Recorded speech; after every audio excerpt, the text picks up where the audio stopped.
Hello students, कैसे हो। पिछले वीडियो में हमने क्या देखा था? That square root two is irrational, है ना। यह हमें नाइन्थ स्टैंडर्ड से पता था। पिछले वीडियो में हमने नया क्या किया था कि इसको प्रूव कर दिया था, इसका प्रूफ दे दिया था। अब कोई भी क्लेम नहीं कर सकता है कि वो ऐसा खोज सकता है, या कोई भी यह नहीं बोल सकता है कि try may be hit and trial से कुछ मिल जाए। Square root two is equal to some number divide A upon B, ऐसा कोई नंबर मिल जाए, है ना। ऐसा कोई ऑप्शन को ही एलिमिनेट कर दिया था हमने। ठीक है, याद आ रहा है सब कुछ। प्रूफ करना मैथ्स में बहुत जरूरी होता है। ऐसा कई बार देखा गया है कि कोई एक मैथमेटिशियन कुछ बोलता है, अगर उसका प्रूफ नहीं है, if something is not proved, अगर किसी चीज का प्रूफ नहीं है मैथ्स में, तो उसको थ्योरम नहीं बोलते हैं।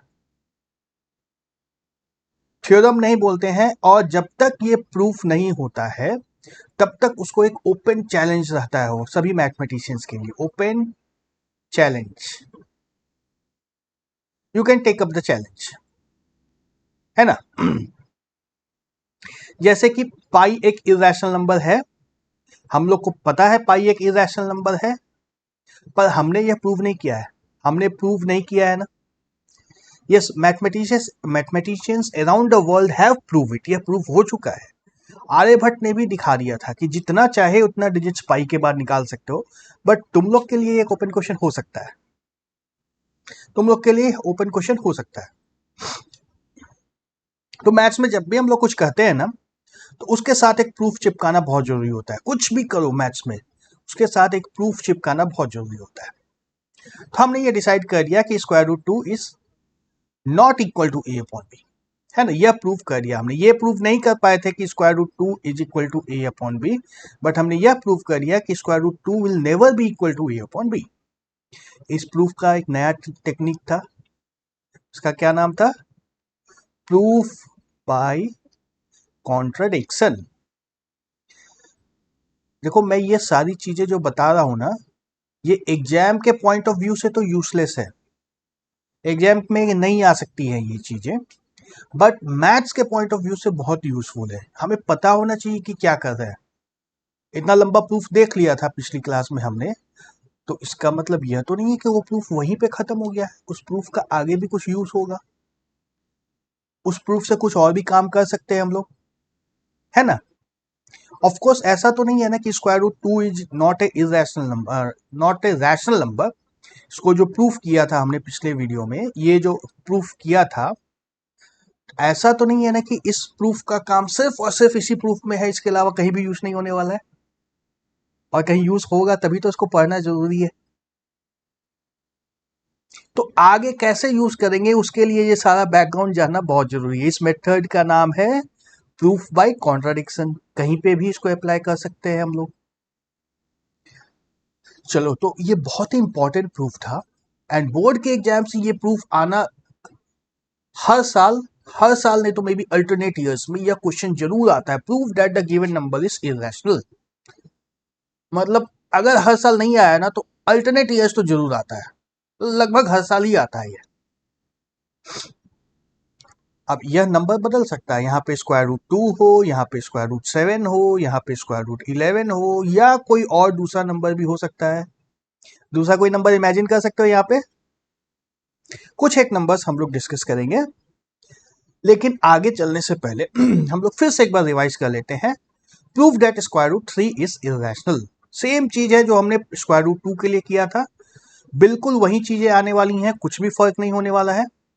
लेकिन चूंकि ये नया कॉन्सेप्ट था और बहुत ही इंपॉर्टेंट है एग्जाम के नजरिए से, तो इसको रिवाइज कर लेना। This is basically a revision. Revision ही है। स्क्वायर रूट टू को जब प्रूफ कर दिया तो स्क्वायर रूट थ्री को प्रूफ करना एक रिविजन है। तो ये रिवीजन भी बहुत जरूरी है, क्योंकि ये एग्जाम के नजरिए से भी बहुत जरूरी है, एंड फ्यूचर मैथ्स में जरूरत भी पड़ेगी इसकी।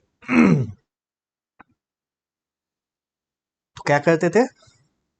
फर्स्ट स्टेप देखो, याद करना, इस प्रूफ को याद करना। ये मत सोचना कि सर मैंने रफली देख लिया है और एग्जाम में जाके याद प्रिडिक्ट कर देंगे। या जनरली क्या होता है मैथ्स में, जनरली मैथ्स में होता है कि एक इक्वेशन है, तुम स्टेप बाय स्टेप चलते जाओगे, वो चलता चला जाएगा, बट दिस इज डिफरेंट। ये बिल्कुल वैसा नहीं है। ये गलती मत करना कि सर अभी देख लिया हूं, अच्छे से याद नहीं है तो बना लूंगा, नहीं, इसको याद करना पड़ेगा, इसको याद ही करना पड़ेगा, और कोई टेक्निक नहीं है। मैं भी वीडियो बनाने से पहले इसको याद करके आता हूं, तो इसमें भूल मत करना, इसको बहुत अच्छे से रटा हुआ होना चाहिए।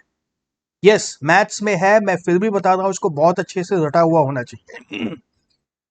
तो क्या कर, पहला स्टेप हम लोग का क्या था, let square root 3 is rational. That means we can write square root 3 as p divide by q। ठीक है, cancelling out the common factors between p and q। देखो ये सब कुछ लिखना होगा एग्जाम में, तुम्हें सब कुछ लिखना होगा। Cancelling out common factors between p and q। let us we assume that we get square root 3 is equal to a divided by b। यहां पे क्या हुआ, a and b are co-prime, a and b are co-prime। फिर square both sides,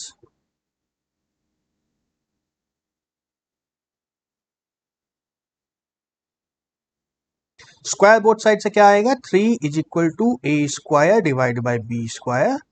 this implies 3b square is equal to A square, है ना।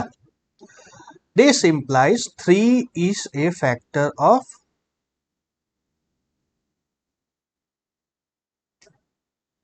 ए square, है ना। Left side में 3b स्क्वायर है, राइट साइड में A square. That means 3 is a factor of A square. Then from our theorem 3 is a factor of A also. 3 is a factor of a, यहां तक हम लोग को मिल गया। Then again let's say let a is equal to 3c, substitute 2 in 1, है ना, using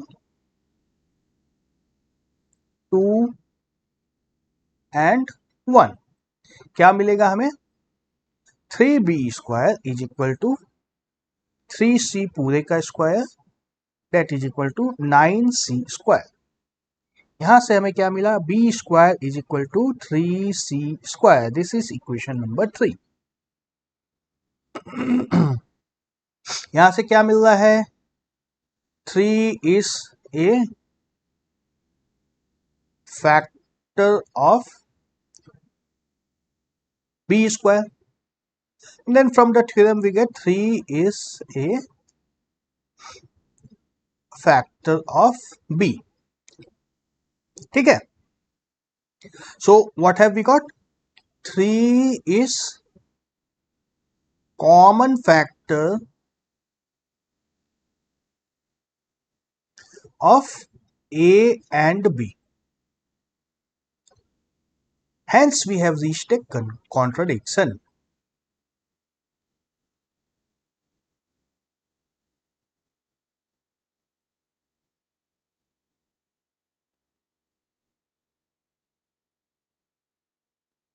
contradiction मतलब क्या है कि हम लोग ऐसा कोई ए और बी नहीं फाइंड कर सकते हैं, यही ना हो रहा है, हम लोग ऐसा कोई भी ए और बी फाइंड नहीं कर सकते हैं जहां पे हम लोग बोल सके कि square root 3 is equal to A upon B. ये होना यहां पे ही गलत हो जा रहा है, यही पॉइंट पे गलती हो रही है।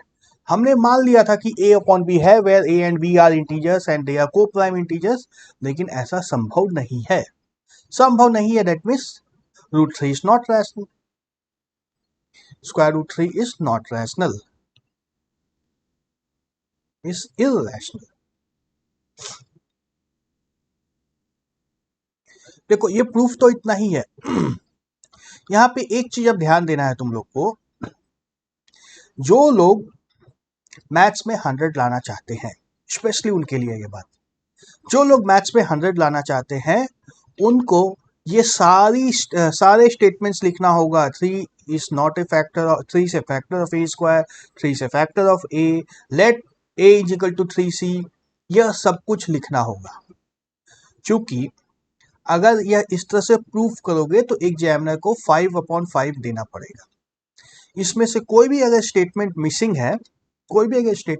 है, तो आराम से एग्जामिनर तुम लोग को क्या कर सकता है कि सब कुछ सही है लेकिन 4/5 मिल जाएगा, 4/5 मिल जाएगा।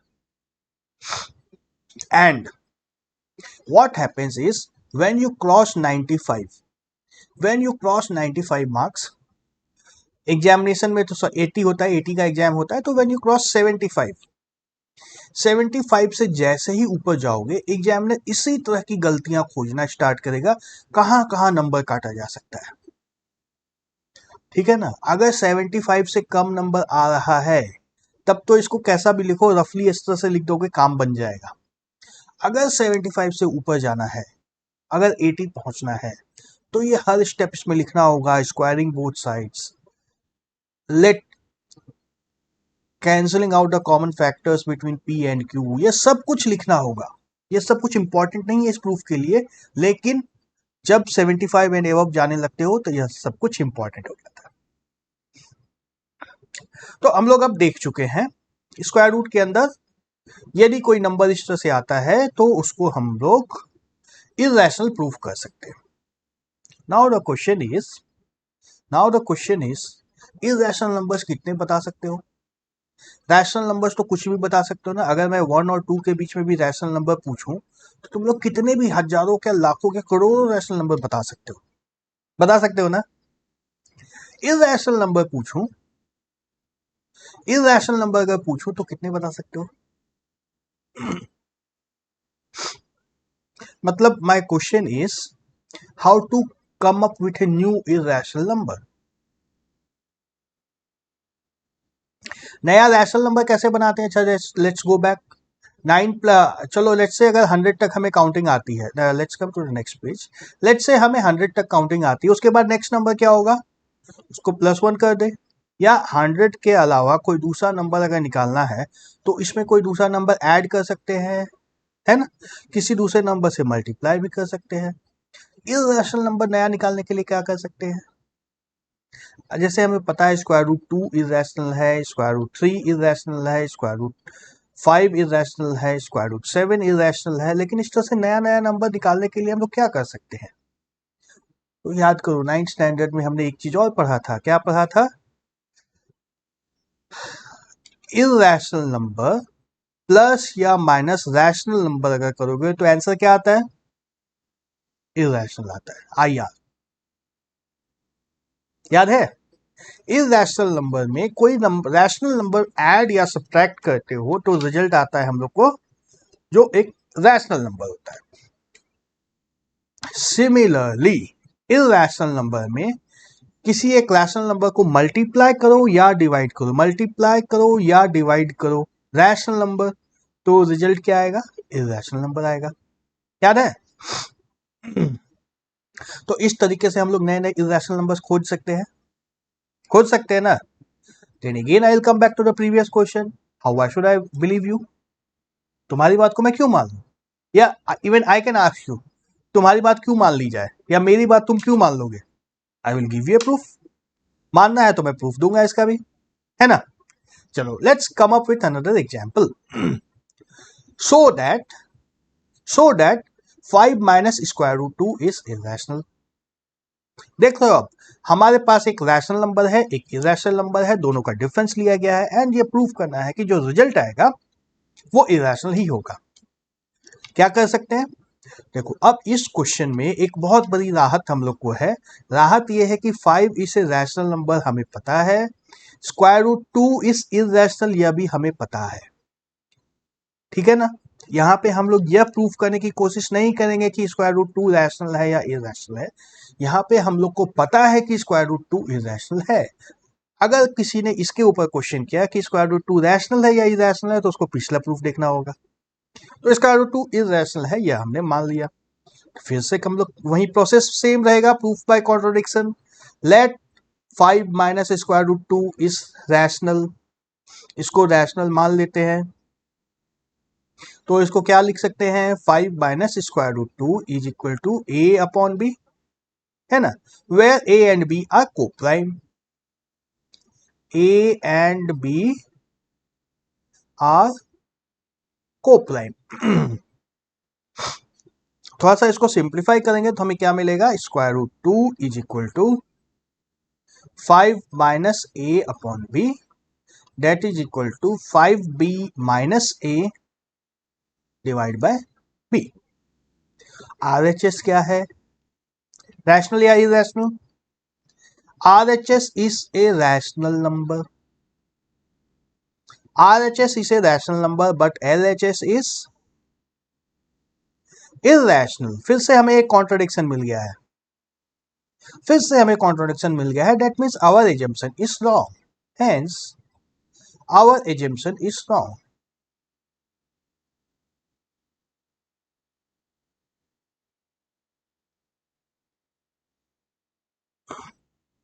Five minus square root 2 is irrational. ये प्रूफ कितना आसान है, as compare to the previous proof, यह प्रूफ बहुत आसान है। एंड मजे की बात यह है ना कि एग्जाम में दोनों क्वेश्चंस को सेम मार्क्स दिए जाते हैं। बोर्ड एग्जाम में ये दोनों ही question, square root 2 is irrational बोलो या 5 minus square root 2 is irrational बोलो, दोनों question same number of marks के लिए आते हैं। तो अगर यह क्वेश्चन आ गया तब तो लॉटरी निकल गई है, निकली है ना? यस, यह क्वेश्चन लॉटरी होते हैं। अगेन यह क्वेश्चन बहुत फ्रीक्वेंटली आता है, बहुत फ्रीक्वेंट है। ईदर दैट वन और दिस वन, मतलब ईदर स्क्वायर रूट 2 या सम और difference of to rational and irrational numbers, इस दोनों में से कोई एक, है ना, ऐसा ही आता है एग्जाम में। Next question is, so that product of rational and irrational number is irrational, है ना। यहाँ पे क्या है, रैशनल एंड इरैशनल का प्रोडक्ट है, रैशनल प्लस इरैशनल का product that is equal to irrational ही होना है।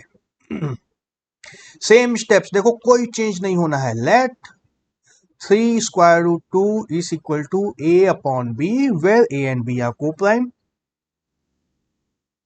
Where A and B are को प्राइम, एंड और क्या होने वाला है, this is based on the assumption that 3 square root 2 is, assume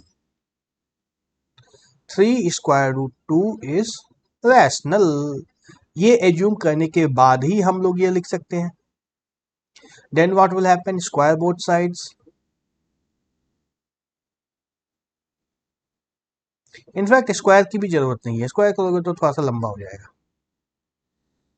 simplify करके क्या आता है, 3b divide by A that is equal to 1 divide by square root 2।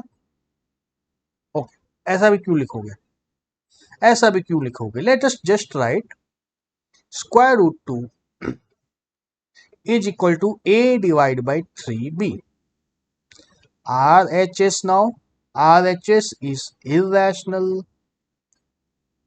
sorry, RHS is rational, LHS is irrational, है ना, LHS is irrational, hence we have arrived at that contradiction, hence we have arrived at a contradiction।